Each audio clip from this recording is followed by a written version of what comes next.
Border के उस पार से दुश्मन ये कोशिश कर रहा है कि जम्मू कश्मीर के अमन शांति और खुशहाली में खलल डालने की साजिश हो रही है। जल्दबाजी में और हड़बड़ाहट में जम्मू कश्मीर के संबंध में लिया गया कोई भी फैसला भविष्य में घातक हो सकता है। लगातार यहां साजिशें और कोशिशें हो रही हैं कि जम्मू कश्मीर को लहूलुहान किया जाए। जम्मू कश्मीर की असेंबली रेजोल्यूशन पास करे या ना पास करे, डिबेट करे या ना डिबेट करे, उसका कोई लेना देना धारा 370 से नहीं है। धारा 370 के नाम पर लोगों को गुमराह कर रहे थे, जो साजिश कर रहे थे, वो स्वयं भी इस बात को जानते हैं। जम्मू कश्मीर के अंदर जो यहां के हालात हैं, जो यहां की परिस्थितियां हैं, चूंकि ये बॉर्डर स्टेट है, बड़े मुश्किल दौर से जम्मू कश्मीर पिछले 35 सालों में गुजरा है। पिछले 35 साल में जम्मू कश्मीर ने तबाही के मंजर देखे हैं। 2014 के बाद जब से केंद्र में माननीय प्रधानमंत्री मोदी साहब की सरकार आई है, मोदी साहब की मेहनत और परिश्रम, माननीय गृह मंत्री अमित शाह साहब की मेहनत और परिश्रम के चलते जम्मू कश्मीर के हालात ठीक हुए हैं। फिर भी बॉर्डर के उस पार से दुश्मन ये कोशिश कर रहा है कि जम्मू कश्मीर के अमन शांति और खुशहाली में खलल डालने की साजिश हो रही है। इसीलिए जो जम्मू कश्मीर में नई चुनी हुई सरकार जिसने अभी शपथ ली है, मेरा मानना है कि कुछ विषयों पर अभी जल्दबाजी नहीं होनी चाहिए। आपस में बैठ के चर्चा करके डिस्कशन के बाद कोई भी बड़ा फैसला लेना चाहिए। जल्दबाजी में और हड़बड़ाहट में जम्मू कश्मीर के संबंध में लिया गया कोई भी फैसला भविष्य में घातक हो सकता है। हमने खुद देखा कि किस प्रकार जम्मू कश्मीर में शपथ लेने के फौरन बाद आतंकवादियों ने गांदरबल जिले के सोनमर्ग इलाके में एक बड़ी आतंकी घटना को अंजाम दिया और फिर से कश्मीर को लहूलुहान किया गया है।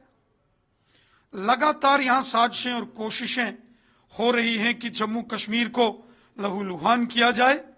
इसीलिए जहां तक राज्य का दर्जा, स्टेटहुड का मसला है या यूटी का मसला है, ये बड़ा सेंसिटिव इशू है। यहां की जो चुनी हुई सरकार है, श्री उमर अब्दुल्ला साहब, और मरकज की जो हुकूमत है, केंद्र सरकार, आपस में बैठ के चर्चा करके लोगों के हित में, आवाम की बेहतरी के लिए क्या है, लोगों की सिक्योरिटी बहुत जरूरी है। सरकारें तब चलेंगी, डेवलपमेंट तब अच्छे से होगा जब यहां अमनो अमान, खुशहाली और शांति होगी। और जब यहां आतंकवाद, अलगाववाद और हालात खराब होंगे तो लोगों को मुश्किलात आएगी। बड़ी मुश्किल से मोदी साहब ने मेहनत करके, अमित शाह साहब ने यहां के हालात ठीक किए हैं।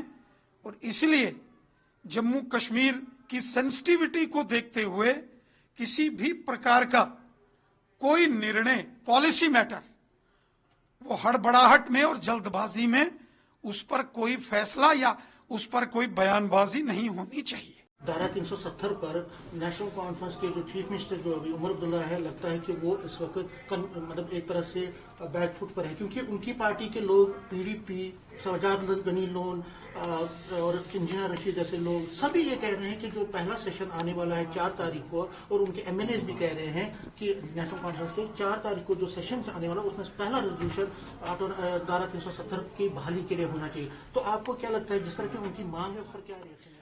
धारा 370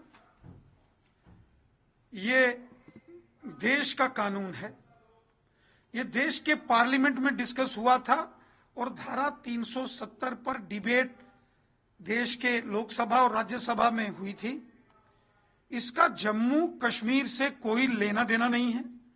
जम्मू कश्मीर की असेंबली का धारा 370 से कोई लेना देना नहीं है।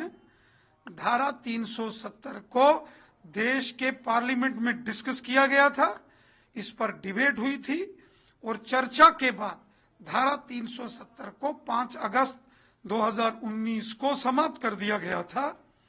ये देश के पार्लियामेंट का विषय है। धारा 370 का जम्मू कश्मीर की असेंबली से कोई लेना देना नहीं है। जम्मू कश्मीर की असेंबली रेजोल्यूशन पास करे या ना पास करे, डिबेट करे या ना डिबेट करे, उसका कोई लेना देना धारा 370 से नहीं है।